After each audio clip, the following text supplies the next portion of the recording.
டேய் என்ன அவ்வளவு தெரியுமா உனக்கு? எங்க இருக்குள்ள வந்துருவியா? என் ஃப்ரெண்டுக்கு நான் எங்க வேணாலும் வருவேன்டா. டேய் உனக்கு எனக்கு தானே பிரச்சனை, எதுக்கு நான் ஃப்ரெண்டு மேல கை வச்ச? நான் உன்னை கொண்டா நீ அடுத்த நிமிஷமே போயிருவடா. ஆனா நீ எனக்கு ஏற்படுத்த அந்த வலி நீயும் கொஞ்சம் கொஞ்சமா அனுபவிக்கணும்டா, வேதனை பண்ணும்டா, தினம் அழுது சாகணும்டா. ஓகே 45வது டேக்குங்க. இது ஏன் 45 டேக் போச்சுன்னு இப்ப பார்க்கலாம்.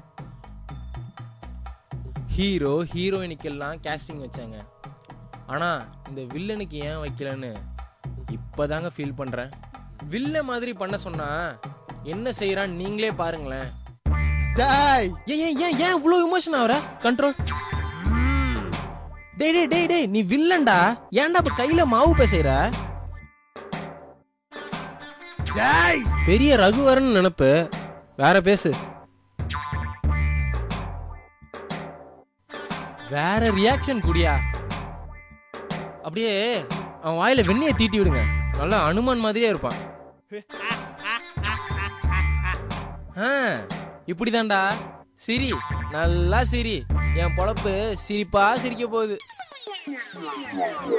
டேய் என்ன அவ்வளவு தெரியுமா உனக்கு? எங்க இருக்குள்ள வந்துருவியா? அட இவனை விடுங்க, பின்னாடி சும்மா நிக்கணும். அவன் பண்ற சேட்டை இருக்கே எப்பப்பா. இவங்களுக்கு அடியாள் கேரக்டர் சுட்டு போட்டாலும் வராதுன்னு தெரிஞ்சிருச்சு. அட கையை கட்டிக்கிட்டு சும்மா நில்லுங்கடானா. பார்த்தல எப்படி நிக்கிறாங்க, பார்த்தல முடிச்சு கட்டிடுவேன்டா உன்னைய. நீங்களே பாருங்க, 6 அடி வளர்ந்துட்டு பனிஷ்மெண்ட் வாங்கின ஸ்கூல் பையன் மாதிரி நிக்கிறான் பாருங்க.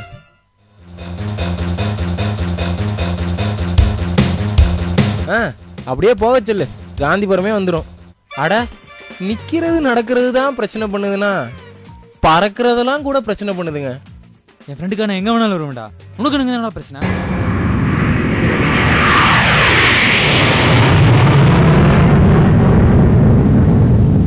மச்சி ஏரோப்ளேன்ரா. எங்க இருக்குள்ள வந்துருவியா? என் ஃப்ரெண்டுக்காக நான் எங்க வேணாலும் வருவேன்டா.